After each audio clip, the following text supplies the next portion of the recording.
जोड़ देते हैं और कई बच्चे कहते भी हैं कि एक ही चीज़ को कितना बार बार करवाया जाए, ठीक है ना। तो मकसद यही है कि एक ही चीज़ हो, लेकिन फिर वो आपको जीवन भर के लिए फिर दोबारा उसको कभी मुड़ करके नहीं देखना पड़े, ठीक है ना। हम आशा करते हैं आज अभी आर्टिकल 1 से 50 तक कल भी हुआ था, आज भी आर्टिकल 1 से लेकर के 51 तक ही होगा, ठीक है ना। मतलब रिपीटेड चीज़ें ही होंगे, लेकिन आज एकदम 100% आर्टिकल हो जाना चाहिए। हमको लगता है कि आर्टिकल आप लोगों को याद है ही, 1 से 50 तक में कहीं कोई कंफ्यूजन ज़्यादा होगा भी नहीं। हमको बस बताइएगा आप कि आर्टिकल 13 क्या कहता है।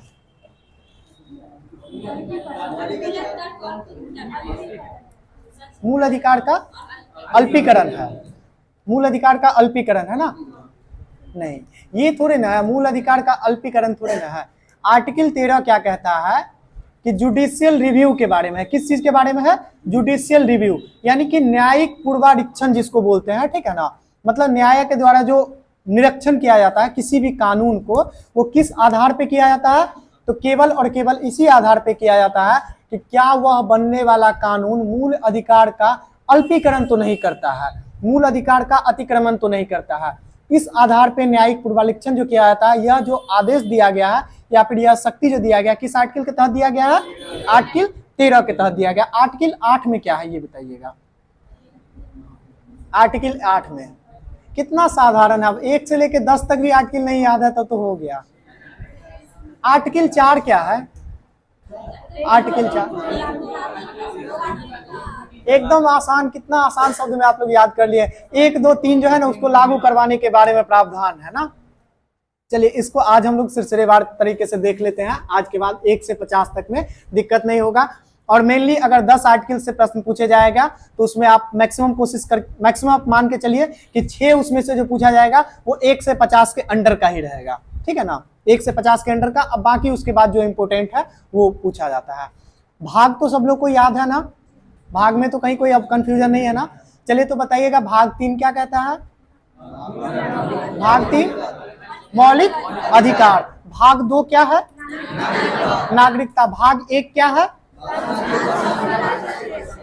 हाँ, मतलब राज्य क्षेत्र के बारे में है, भारत का संघ और राज्य क्षेत्र के बारे में। भाग 22 क्या है? बिल्कुल सही है, संक्षिप्त नाम और हिंदी में पाठ्यक्रम, ठीक है ना। प्रारंभ भी उसी में आ जाता है। भाग 21 बिल्कुल सही है, असंक्रमणकालीन नीतियां जो है, ठीक है ना, तथा विशेष उपबंध। असंक्रमणकालीन नीतियां और विशेष उपबंध। भाग 20 क्या है? संविधान संशोधन की प्रक्रिया का उल्लेख, ठीक है ना। भाग 20 में क्या है? संविधान संशोधन की प्रक्रिया का उल्लेख। भाग 19 प्रकीर्ण। प्रकीर्ण माने मिसलेनियस चीजें जो होती है, जिसको विविध बोलते हैं, जिसको कहीं एडजस्ट नहीं कर पाए तो उसको उसमें डाल दिए। भाग 18 क्या है? आपात उपबंध के बारे में, आपात उपबंध। भाग 17 भाषा, राज्य भाषा, भाषा ने राज्य भाषा, ठीक है ना। भाग 16 कुछ वर्गों के बारे में विशेष उपबंध किया गया, ठीक है ना। भाग 15 निर्वाचन, ठीक है ना। भाग 15 में निर्वाचन आयोग नहीं, उसके अंडर निर्वाचन आयोग का गठन किया था। भाग 15 में निर्वाचन है, ठीक है ना। इसके बाद भाग 14 संघ एवं राज्य के अधीन सेवाएं, ठीक है ना। संघ एवं राज्य के अधीन सेवाएं, और कौन सी सेवाएं? तो पब्लिक सर्विस सेवाएं जो है, सर्विसेज जो है वो है, ठीक है ना। लोक सेवाएं जो है वो है, यानी कि यूपीएससी, बीपीएससी, ये सब के बारे में है। भाग 14। भाग 13 भारत के राज्य क्षेत्र के अंदर व्यापार वाणिज्य की सुगमता है। भाग 12 बिल्कुल सही है, वित्त, संपत्ति, संविदा, बाद। 4 तिया 12, 4 चीज है ना, वित्त, संपत्ति, संविदा और बाद। भाग 11 संघ एवं राज्य का संबंध, संघ एवं राज्य का संबंध, संघ एवं राज्य के बीच का संबंध। भाग 11। भाग 10 हाँ, SC ST क्षेत्र के बारे में है, ठीक है ना। उसके बाद भाग 9 में 3 ठो आ जाता है, एक तो 9 आ जाता है, 9 का क और 9 का ख आ जाता है। सबसे पहले 9 का ख क्या है? सहकारी समितियां, ठीक है ना। क्या है? सहकारी समिति। 9 का क नगर पालिका और 9 पंचायती, ठीक है ना, पंचायत के बारे में है। भाग 8 भाग 8 संघ एवं राज्य क्षेत्र, नहीं, सिर्फ संघ शासित क्षेत्र। क्या बोलना है? संघ शासित क्षेत्र, यानी कि यूटी जिसको बोलते हैं ना, हाँ, यूनियन टेरिटरी बोलते हैं, वो है, ठीक है ना, केंद्र शासित प्रदेश या संघ शासित प्रदेश। भाग 7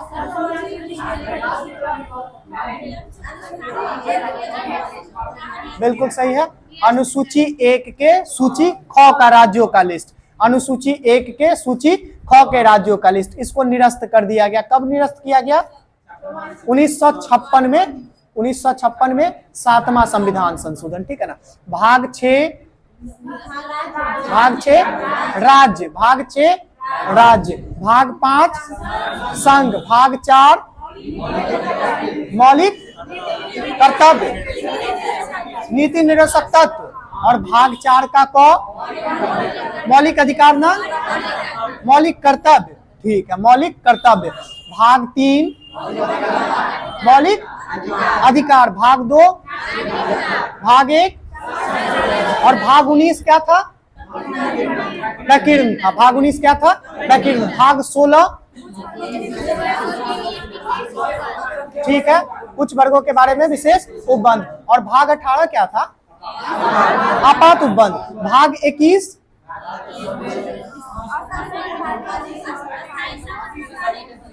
बिल्कुल सही है, असंक्रमणकालीन नीतियां और विशेष उपबंध, ठीक है ना। और भाग 20 क्या था? संविधान संशोधन ना। भाग 14 संघ राज्य के अधीन सेवाएं, ठीक है ना, संघ एवं राज्य के अधीन सेवाएं। भाग 11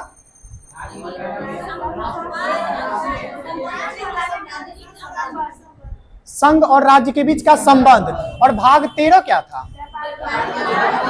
अच्छा, भाग 13 व्यापार वाणिज्य की सुगमता है, और भाग 9 तो आपको याद है, पंचायत। भाग 9 का ख सहकारी समिति है, 9 का क नगर पालिका। भाग 5 संघ। भाग 7 में क्या था? पहली अनुसूची के सूची ख का लिस्ट ना, पहली अनुसूची के सूची ख के राज्यों का लिस्ट। भाग 12 एक बार लास्ट टाइम बता दीजिएगा तो। वित्त संपत्ति संविदा बाद। कितना मजाक बना दिया आप इस चीज को, एकदम आसान हो गया ना। अब हमको नहीं लगता है कभी भूलिएगा, बहुत आसान हो गया। और इससे क्वेश्चन जब भी आता था पहले तो गलती होने का संभावना रहता था। चलिए इसी तरह से मजाक बना देते हैं अब आर्टिकल को, ठीक है ना, एकदम आसान से आर्टिकल को याद कर लेते हैं। आर्टिकल 1 में क्या है बताइएगा? संघ राज,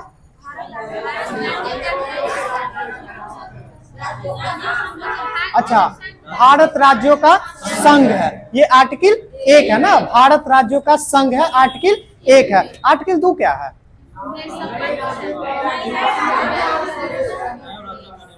अच्छा, नए राज्यों का निर्माण ना, नए राज्यों का निर्माण, क्षेत्र विस्तार, हाँ बहुत सही है, नए राज्यों का, विदेशी नए राज्यों को अपने आप में मिला करके एक नए राज्य का निर्माण करना, यानी कि अर्जित राज्य। अर्जित मतलब समझ रहे हैं ना, जो अर्जन किए हैं, जो बाहर से अर्जन किए हैं।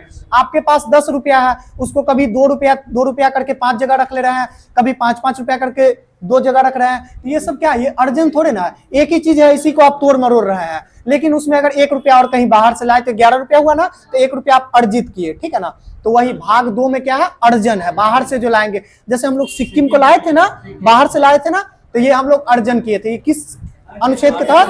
2 के तहत। अनुच्छेद 3 में क्या है? यही 10 ही रुपया है मेरे पास, कभी उसको 2-2 जगह रख लेते हैं, कभी उसको 5 जगह 2-2, कभी 1-1 जगह करके, ऐसे तोड़ जोड़ जो करते हैं ना, अपने अंदर ही सीमा में परिवर्तन, नाम में परिवर्तन, ये सब जो है राज्यों का सीमा में परिवर्तन, राज्यों का नाम में परिवर्तन, ये सब क्या है? आर्टिकल 3 है। और आर्टिकल 4 क्या है?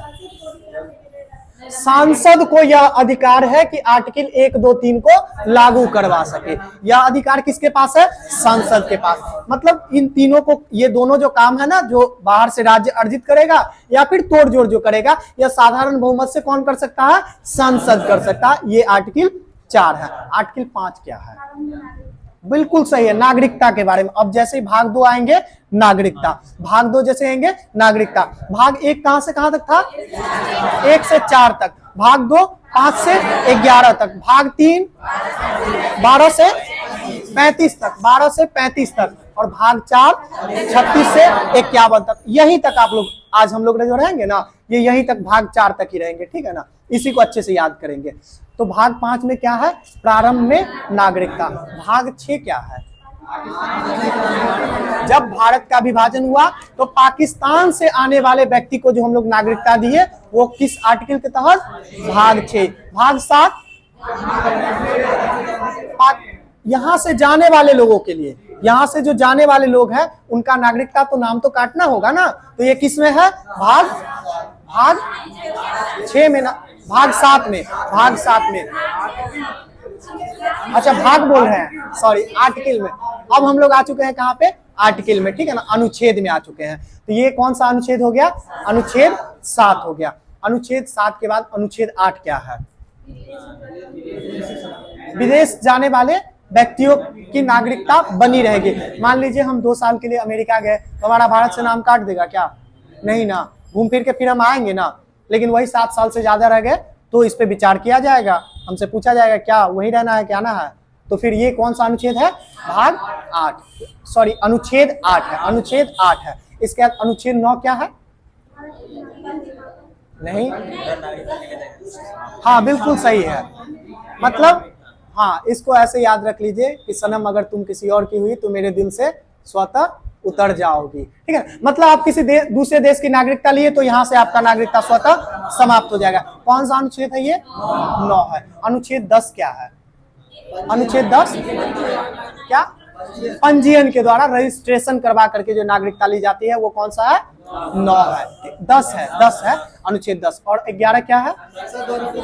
सांसद जो है ना नागरिकता को लगातार बनाए रखेगी। ऐसा नहीं है कि नागरिकता मेरा हुआ कुछ दिन के बाद नाम कट जाएगा, ऐसा नहीं।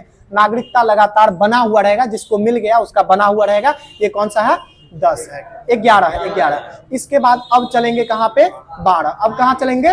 12 पे। और 12 जैसे ही चलेंगे तो भाग भी चेंज हो जाएगा। कौन सा भाग आ जाएगा? भाग 3 आ जाएगा। और ये भाग 3 जो है ना, इसको संविधान का जो है ना मैग्ना कार्टा कहा जाता है। क्या कहा जाता है? Magna carta. मतलब अधिकार का घोषणा पत्र कहा जाता है। क्या बोलता है? अधिकारों का घोषणा पत्र है। इसको इंग्लिश में बोलते हैं मैनिफेस्टो। क्या बोलते हैं? मैनिफेस्टो। अभी जैसे बीजेपी जारी करेगी, एनडीए मैनिफेस्टो जारी करेगी ना, कि अगर मेरा सरकार बना तो हम ये करेंगे। यूपीए जो अब क्या इंडिया हो गया ना, इंडिया, इंडी जो भी है वो भी अपना मैनिफेस्टो, मतलब हर पार्टी जैसे मैनिफेस्टो जारी करती है ना, उसी तरह से ये संविधान का मैनिफेस्टो है, ठीक है ना, संविधान का घोषणा पत्र है। मैनिफेस्टो के बारे में कभी कभी क्वेश्चन पूछता है कि ये मैग्ना कार्टा जो शब्द है ये कहाँ से हम लोग लिए हैं? फ्रांसीसी शब्द है। मैग्ना कार्टा जो शब्द है ना, ये कौन सा शब्द है? फ्रांसीसी शब्द है। हालांकि इसका पहली बार जो इस्तेमाल किया गया था वो इंग्लैंड के द्वारा किया गया था। पहली बार जो इस्तेमाल किया था कौन सा देश किया था? इंग्लैंड किया था। चलिए ये अनुच्छेद 12 में क्या है? राज्य का परिभाषा, कि राज्य होगा तो होगा क्या, इसके बारे में जो परिभाषा वो क्या है? अनुच्छेद 12 है। अनुच्छेद 13 के बारे में बताइएगा। अनुच्छेद 13 याद है? हाँ, न्यायिक अधिकारों को कम करना। नहीं, जैसे मान लीजिए आज कृषि कानून आया, आज कृषि कानून आया भारत में, शिक्षा के ऊपर एक कानून आया, ठीक है ना। उसको अगर सुप्रीम कोर्ट चाहे तो उसको रिव्यू कर सकता है कि ये जो आप शिक्षा के ऊपर कानून बनाए हैं, क्या यह मौलिक अधिकार का अल्पीकरण करता है? क्या यह मौलिक अधिकार को शॉर्ट करता है? मतलब उसको छीनने का काम तो नहीं करता है। अगर छीनने का काम करेगा तो सुप्रीम कोर्ट उस अधिकार को क्या करेगा? उस कानून को निरस्त कर देगा। ये पावर सुप्रीम कोर्ट को कहां से मिला? यही अनुच्छेद 13 में लिखा हुआ है, ठीक है ना, कि वैसे किसी भी कानून का मतलब निरस्त किया जा सकता है या फिर उसको जुडिशियल रिव्यू किया जा सकता है जो मौलिक अधिकार का अल्पीकरण करता है। ये अनुच्छेद 13। अनुच्छेद 14 बताइएगा। समता का अधिकार। क्या है? समता का अधिकार, ठीक है ना। समता माने समानता, इक्वलिटी का है, ठीक है ना, समता का अधिकार। अनुच्छेद 15। अनुच्छेद 15 बिल्कुल सही है। लिंग, जाति, वंश के आधार पे जो है ना भेदभाव नहीं कर सकते। लिंग, जाति, भेदभाव या फिर कलर, इवन की कलर, ऐसा नहीं कोई काला व्यक्ति है तो गोरा व्यक्ति कहेगा कि तुमसे हम दूर रहेंगे, ठीक है ना। या फिर कोई गोरा व्यक्ति, मतलब गोरा व्यक्ति को कोई काला व्यक्ति नहीं कहेगा कि तुम अलग है, ठीक है ना। तो ये सब के आधार पे ना आप भेदभाव नहीं कर सकते हैं, डिस्क्रिमिनेशन नहीं कर सकते हैं। ये अनुच्छेद 15 है। अनुच्छेद 16 क्या है? लोक नियोजन में अवसर की समानता। ये क्या होता है अवसर की समानता?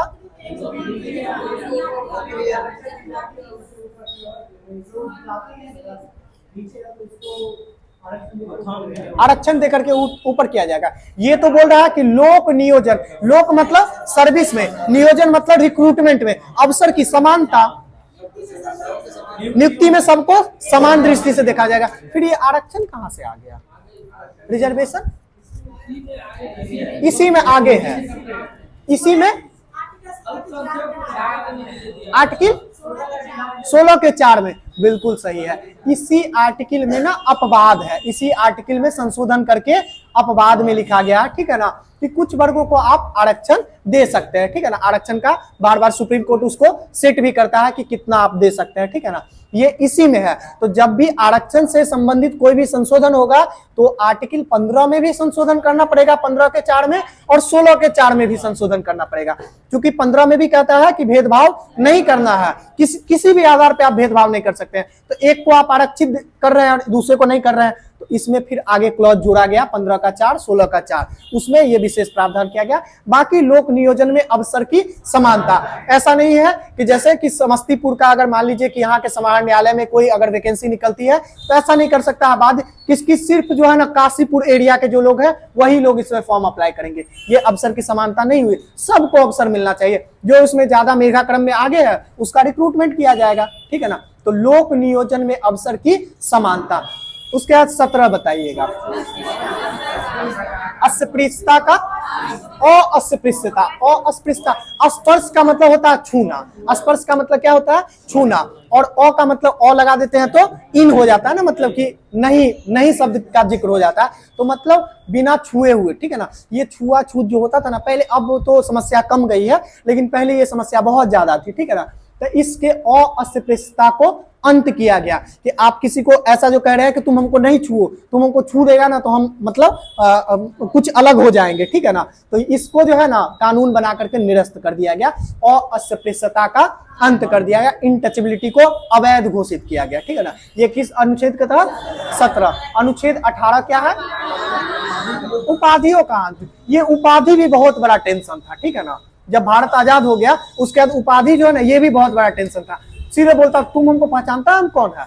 हम महाराजा है। कहाँ का भाई महाराजा है? कौन? अब कोई राज्य तो रहा नहीं, कहाँ का आप महाराजा है, ठीक है ना। तो इसको भी अंत किया गया, उपाधि को भी अंत किया गया और इसमें भी अब बात जोड़ा गया, ठीक है ना। मान लीजिए अब भारत सरकार को ही किसी को कोई उपाधि देना है तो यहाँ तो लिखा हुआ है कि उपाधि का अंत, अनुच्छेद 18 में। तो इसमें भी एक क्लॉज जोड़ा गया, ठीक है ना, कि कुछ दशाओं में भारत सरकार दे सकता है या फिर भारत सरकार के परमिशन से विदेशों से भी ग्रहण किया जा सकता है, ठीक है ना। तो जितना भी देखते हैं ना विदेश, जैसे अभी जो गार्ड ऑफ ऑनर देता है या फिर कोई भी बहुत सारा जो उपाधि देता है प्रधानमंत्री को, राष्ट्रपति को, ये सब किस अनुच्छेद के तहत देता है? अनुच्छेद 18 के तहत ही। और उपाधि का अंत भी जो किया गया वो अनुच्छेद 18 के तहत ही। अनुच्छेद 19 बता दीजिएगा। 6 प्रकार की स्वतंत्रता, 6 प्रकार की स्वतंत्रता बहुत अच्छे से आप लोग को याद है, इसमें कहीं कोई कंफ्यूजन नहीं है। अनुच्छेद 1 का 1 है, इसमें जो है 6 प्रकार का। अनुच्छेद 19 का 1 है, अनुच्छेद 19 का ABC नहीं है, अनुच्छेद 19 का 1 का ABC है। एक प्रश्न बताते हैं, एक कांस्टेबल का ही एग्जाम था, ठीक है ना, अभी क्या बोलते हैं उसको, मद्य निषेध, ठीक है ना, कांस्टेबल ही था बिहार गवर्नमेंट का ही, CSBC द्वारा। उसमें एक क्वेश्चन पूछा हुआ था, ठीक है ना, कि अबाध संचरण जो है यह पूरे देश में अबाध संचरण यह किस अनुच्छेद के तहत आपको दिया गया है? तो 19 का एक ऑप्शन था, उसमें एक ऑप्शन था 19 का 1, ठीक है ना, और बाकी ऑप्शन जो है 21 था और अलग अलग ऑप्शन था, ठीक है ना। तो हम उस क्वेश्चन को मतलब लास्टली हम कुछ नहीं समझ में आया तो लास्टली हम 19 का 1 टिक करके आ गए, क्वेश्चन मेरा सही भी हो गया। लेकिन हम उस समय जो है ना बाहर निकले और बोले कि ये एग्जाम, ये जो क्वेश्चन है ना ये गलत क्वेश्चन है, क्योंकि अबाध संचरण हम पढ़ के गए थे 19 का डी माने 4, ठीक है ना। तो ये 19 का 1 क्या है? हम सोचे थे 19 का 1 में तो बोलने की स्वतंत्रता है, फ्रीडम ऑफ स्पीच है, ठीक है ना। बाद में जब पढ़े ना तब पता चला कि अल्प ज्ञान था मेरे पास, ज्ञान ही कम था। वो 19 का 1 का ABCDEF ऐसे करके था, ठीक है ना। तो वो सही था। तो इस चीज को भी याद रखेंगे। 19 का एक का ए में है, बी में है, सी में है। ए में क्या है?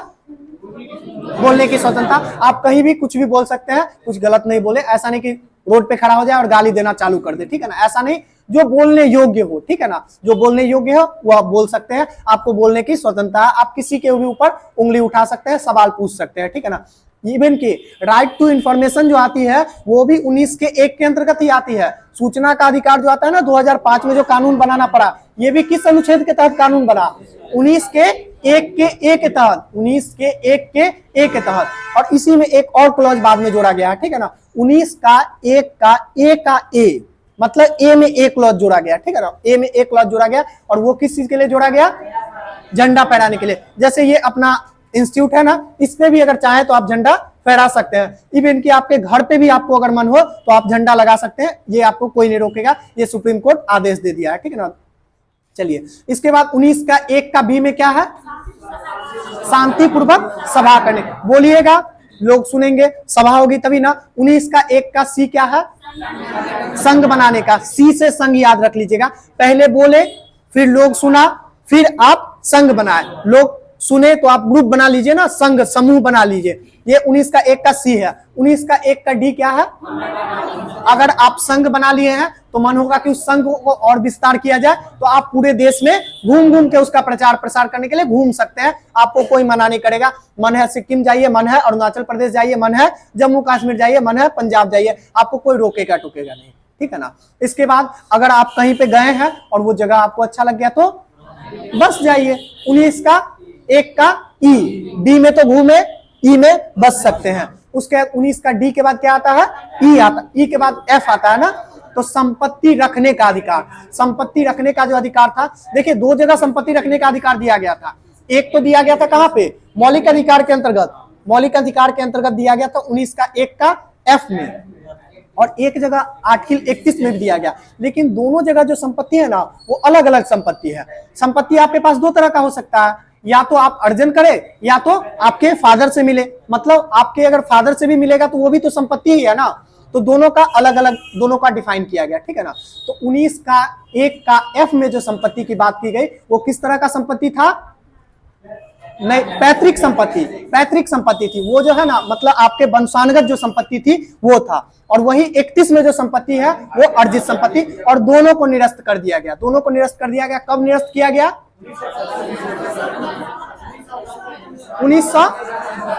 1978 में 44वें संविधान संशोधन के द्वारा, मोरारजी देसाई सरकार के द्वारा किया गया था। 44वां संविधान संशोधन 1978। इसमें दोनों को निरस्त करके कहां पे रख दिया गया? भाग 12 के अंतर्गत अनुच्छेद 300 में, ठीक है ना, अनुच्छेद 300 में डाल दिया गया।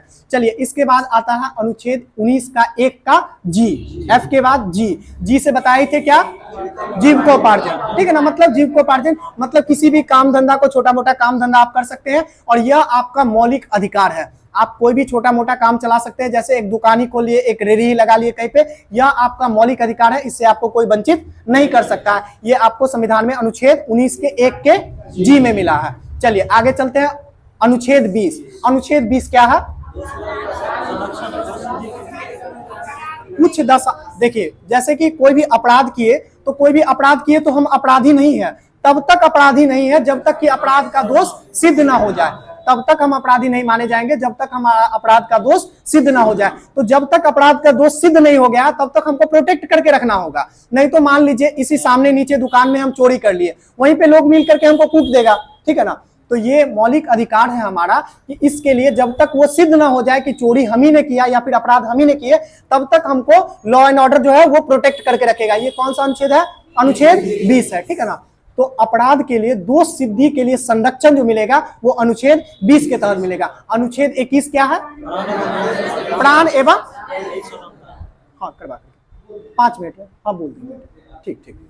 अपराध के लिए, उसके बाद आगे चलेंगे। अनुच्छेद 21। अनुच्छेद 21 क्या है? प्राण एवं दैहिक स्वतंत्रता। ये प्राण एवं दैहिक स्वतंत्रता जितना जटिल शब्द लगता है ना, उतना ही इसका मीनिंग भी जटिल है। ये होता क्या है, आप हमको समझा सकते हैं? क्योंकि क्वेश्चन जब भी पूछेगा तो ऐसा नहीं पूछेगा कि प्राण एवं दैहिक स्वतंत्रता कहाँ है। ये प्राण एवं दैहिक स्वतंत्रता है क्या, इसके बारे में क्वेश्चन पूछेगा।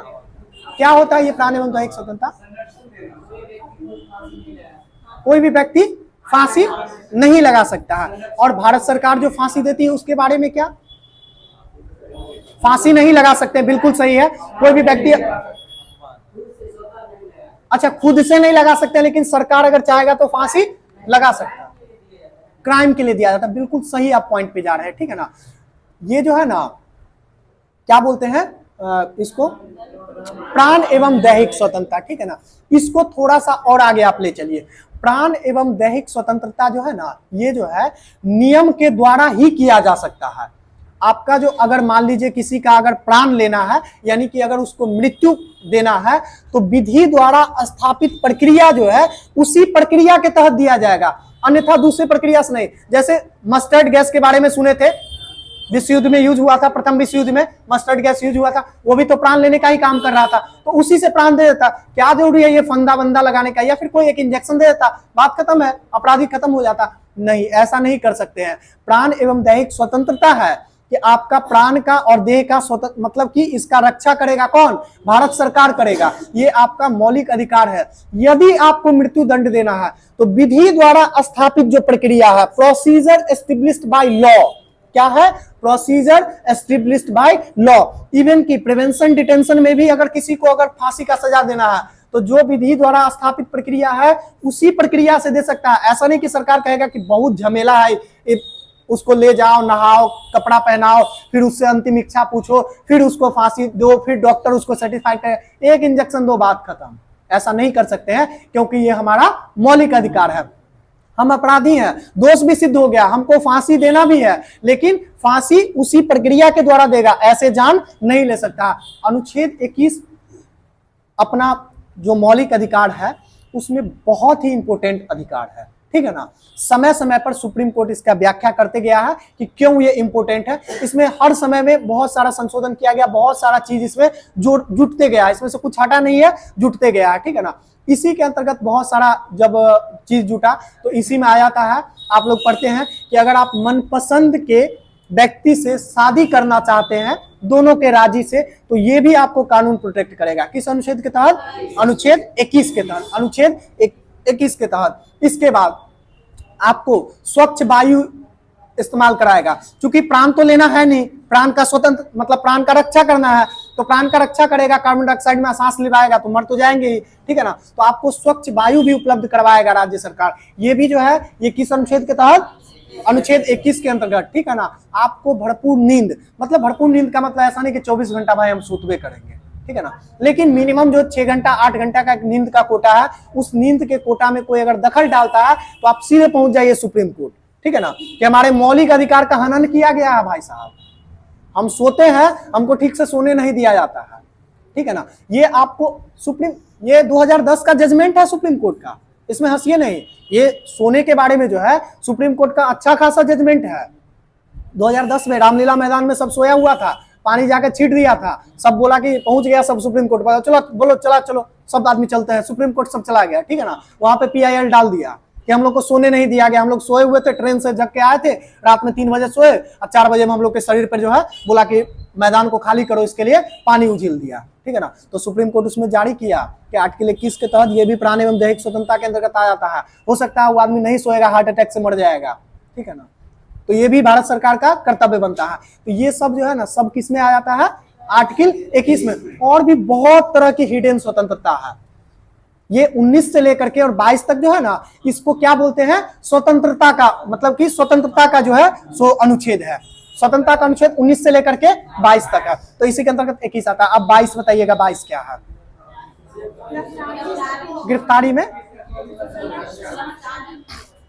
गिरफ्तारी में संरक्षण। देखिए दो चीज को याद रखिएगा, आर्टिकल 20 और आर्टिकल 22। जब भी आपको प्रश्न आएगा मैक्सिमम चांस बनेगा आपसे गलती होगा, ध्यान से समझ लीजिए, तो गलती कभी नहीं होगा। देखिए अभी हम अपराध किए हैं, अभी हम क्या किए हैं, अपराध किए हैं। अपराध किए हैं तो हमको डायरेक्ट फांसी नहीं दे दिया जाएगा। हमारा जब तक दोष सिद्ध ना हो जाता है तब तक हमको संरक्षण करके रखेगा कौन, कानून। कौन संरक्षण करके रखेगा, कानून, ठीक है ना, कानून। जब तक कि हमारा दोष सिद्ध ना हो जाए कि हम अपराध किए हैं। ये आपको आर्टिकल 20 है। अब चलिए दोष सिद्ध भी हो गया। अब क्या हो गया, दोष सिद्ध भी हो गया कि भाई वही चोरी किया था या फिर वही वो नियम कानून को मतलब तोड़ा था। तो अब उसको क्या करना है, गिरफ्तार करना है। तो गिरफ्तार में भी जो है सो गिरफ्तारी में भी हमको संरक्षण है, ऐसा नहीं कि हमको कहीं से उठा लेगा। अब मान लीजिए हम खेती कर रहे हैं, आपको बताते हैं भारतीय संविधान कितना अच्छा है। सो आप अगर फसल काट रहे हैं उस समय आपको गिरफ्तार नहीं कर सकता है, ठीक है ना। रात का 10 बज गया है उसके बाद आपको गिरफ्तार नहीं कर सकता है। अगर आप महिला हैं और उसके साथ महिला अगर सिपाही नहीं है तो आपको गिरफ्तार नहीं कर सकता। आप बीमार हैं, आपको गिरफ्तार नहीं किया जा सकता। देखते हैं नेता सबको कहता है क्या हो गया, तो जेल से अभी छुट्टी है, अभी IGMS में उनका इलाज चल रहा है। अरे भाई वो अपराधी है, तो नहीं फिर भी वो इलाज चल रहा है तो अपराधी है तो उनका बीमार है ना, ठीक है ना। तो बीमार है तो आपको ये नहीं कर सकता। कोई प्रेग्नेंट लेडी है उसको आप गिरफ्तार नहीं कर सकते। तो ये सब जो संरक्षण मिला है ना, गिरफ्तारी में जो संरक्षण मिला है, ये कौन सा अनुच्छेद से मिला है, 22 से मिला है। अब चलिए अनुच्छेद 23। अनुच्छेद 23 क्या है, बलात्श्रम। ये बलात्श्रम क्या होता है, बच्चों से श्रम नहीं करवाना। देखिए कितना बड़ा गलती आप लोग याद किए हुए हैं। बलात्श्रम का बच्चों से कोई संबंध ही नहीं है। बहुत अच्छा, बिना मर्जी के आप किसी भी व्यक्ति से कितना भी पैसा दे करके काम नहीं करवा सकते हैं। बलात्श्रम में घंटा का बात नहीं है, पैसा का बात नहीं है, उम्र का बात नहीं है, इन सब से कोई संबंध ही नहीं है। हमारा उम्र मान लीजिए 22 साल है, ठीक है ना, और हम कंप्यूटर पे काम करते हैं किसी कंपनी के लिए और वो हमको 8,000 रुपया प्रति माह पे कर रहा है। अब हमारा इच्छा नहीं है कि आज से हम काम नहीं करेंगे और बोलेगा कल से आपको हम 80,000 रुपया प्रति माह देंगे, ठीक है ना। और आप 8 घंटा जो काम कर रहे थे ना, आप 5 घंटा कल से काम कीजिए। और हम बोल देंगे अगर कि हमारा मन नहीं है काम करने का तो हमसे काम नहीं करवा सकता। अगर हमको काम करवाएगा हम सीधे पहुंच जाएंगे सुप्रीम कोर्ट या हाई कोर्ट। देखिए ना, हमसे बलात्श्रम करवा रहा है, मतलब मेरे इच्छा के विरुद्ध काम करवा रहा है। मेरा इच्छा नहीं है काम करने का और ये काम करवा रहा है, ये बलात्श्रम के अंतर्गत आएगा। और इसी में एक और शब्द सटा हुआ है जिसको बोलते हैं मानव दुष्व्यापार। क्या बोलते हैं, मानव दुष्व्यापार। ये मानव दुष्व्यापार क्या होता है, मतलब देह कार्य के लिए आप किसी मानव का तस्करी नहीं कर सकते, किसी मानव को बेच नहीं सकते हैं, ठीक है ना।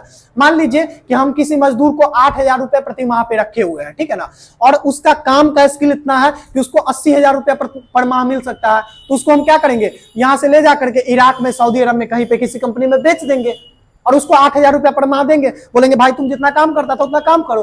तो ये नहीं कर सकते हैं। ये आर्टिकल 23 में अवैध किया गया है। मानव दुष्व्यापार नहीं कर सकते, या फिर सेक्स पर्पस से आप किसी मानव का तस्करी नहीं कर सकते, बेच नहीं सकते हैं। या फिर मान लीजिए किसी का ऑर्गन निकालने के लिए आप उसको बेच नहीं सकते। बहुत सारा होता है ना, आंख निकाल लिया हम लोग का, लिवर, किडनी, बहुत सारा, इन सब चीजों के लिए आप तस्करी नहीं कर सकते, ये अवैध है। आर्टिकल 24 क्या है, बालकों के नियोजन पर प्रतिबंध। अब ये बालक क्या होता है, इसका डेफिनेशन क्या है, जो 14 वर्ष से कम है ना उसको क्या बोलते हैं, बालक, ठीक है ना। जो 14 वर्ष से कम है उसको क्या बोलते हैं, बालक। तो इनके नियोजन पर जो है ना, बालक के नियोजन पर प्रतिबंध है। कोई भी भारी भरकम कल कारखाना में इसको आप काम पे नहीं लगा सकते। ये आर्टिकल 24 है। आर्टिकल 25 क्या है, क्या है, अच्छा एक चीज याद रख लीजिएगा, कल भी बताए थे, ठीक है ना, आज भी फिर से बता रहे हैं। 19 से लेकर के 22 तक का जो अनुच्छेद है उसको क्या बोलते हैं, स्वतंत्रता का अनुच्छेद। क्या बोलते हैं, स्वतंत्रता का अनुच्छेद। उसके बाद 23 और 24 जो 2 आर्टिकल है उसको क्या बोलते हैं, शोषण के विरुद्ध आर्टिकल है, ठीक है ना। और इसके बाद 25 से लेकर के 28 तक जो चलिएगा ना, इसको क्या बोलेंगे, धार्मिक स्वतंत्रता का। वो 19 से लेकर के 22 तक जो था वो सीधे स्वतंत्रता, और यहाँ 25 से लेकर के 28 तक जो है वो धार्मिक स्वतंत्रता। और इसके बाद जो है ना 28 से लेकर के जो 29-30 है, ये 2 आर्टिकल जो है ये अल्पसंख्यक वर्ग के बारे में, अल्पसंख्यक वर्गों का हितों का संरक्षण के बारे में, अल्पसंख्यक का संरक्षण के बारे में। इस चीज को याद रखिएगा, ये पूछता है। चलिए आर्टिकल 25 में क्या है ये बता दीजिएगा हमको। धर्म का प्रचार प्रसार कर सकते हैं। इसके पहले आप जो है ना ये याद रख लीजिए कि आप कोई भी धर्म को मान सकते हैं। अगर भारत में है तो भारत एक सेकुलर राष्ट्र है। कैसा राष्ट्र है, सेकुलर नेशन है, ठीक है ना। धर्म निरपेक्ष, मतलब किसी धर्म से कोई मतलब ही नहीं, भारत का अपना कोई धर्म ही नहीं है। सभी धर्मों को मानने वाले व्यक्ति को बराबर दर्जा दिया जाता है, तो धर्म निरपेक्ष राष्ट्र है, ठीक है ना। आप किसी भी धर्म को मानते हैं तो मानिए, कोई दिक्कत नहीं है। अगर उस धर्म को मानते हैं तो उसका प्रचार प्रसार भी करिए, ठीक है ना। आगे आप और लोगों को बताइए कि देखिए हम इस कोचिंग में पढ़ते हैं, इस कोचिंग में अच्छा पढ़ाई होता है। यहाँ आप दूसरे दोस्त को भी बता सकते हैं और भी लोगों को बता सकते हैं। ये कौन सा आर्टिकल है, आर्टिकल 25 है, ठीक है ना। तो मतलब धार्मिक स्वतंत्रता है, आपको किसी भी धर्म को मान सकते हैं। अब बताइए आर्टिकल 1 से लेकर के 25 तक में कहीं कोई कंफ्यूजन है? कोई कंफ्यूजन नहीं है। तो आर्टिकल 16 एक बार हमको बताइएगा तो क्या है? लोक नियोजन के अवसर की समानता। 15 क्या है? धर्म, लिंग, जाति के आधार पर भेदभाव नहीं करेंगे। आर्टिकल 13 क्या है?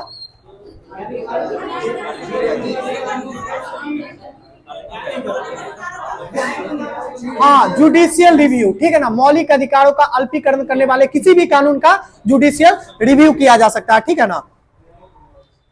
बस 5 मिनट में छोड़ रहे हैं, बस 5 मिनट, ठीक है ना। मौलिक अधिकार का अल्पीकरण करने वाले किसी भी कानून का जुडिशियल रिव्यू किया जा सकता है। कौन सा आर्टिकल है? आर्टिकल 13 है। आर्टिकल 12 क्या है? राज्य का परिभाषा, राज्य का परिभाषा है। आर्टिकल 23 क्या है ये बताइएगा? बलात्श्रम, बिल्कुल सही है, ठीक है। बलात्श्रम और मानव दुष्व्यापार। आर्टिकल 24 बालकों के नियोजन पर प्रतिबंध, और बालक का मतलब 14 वर्ष से कम आयु।